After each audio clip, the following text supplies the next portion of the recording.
দণ্ডিত হাসিনাকে বক্তব্যের সুযোগ দিয়ে বাংলাদেশের সার্বভৌমত্বকে অবজ্ঞা করেছে ভারত। জুলাই শহীদদের অপমানের অভিযোগ বিএনপির, দেশে ফিরলে গ্রেফতার। পরীক্ষামূলক কার্যক্রম শেষে 16 আগস্ট ফ্যামিলি কার্ডের আনুষ্ঠানিক উদ্বোধন। কিশোরগঞ্জ থেকে কর্মসূচি চালু করবেন প্রধানমন্ত্রী। 4 বছরে পাবে 1,60,00,000 পরিবার। রাষ্ট্রপতি নির্বাচনের তফসিল ঘোষণা করল নির্বাচন কমিশন। ভোট গ্রহণ 20 আগস্ট, মনোনয়নপত্র দাখিল 13 তারিখ, প্রার্থিতা প্রত্যাহার 18 আগস্ট নির্ধারণ।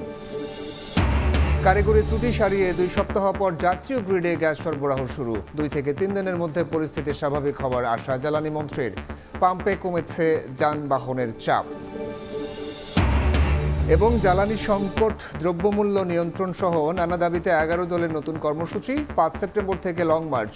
গ্যাসের দাম বাড়ালে কঠোর আন্দোলনের হুঁশিয়ারি।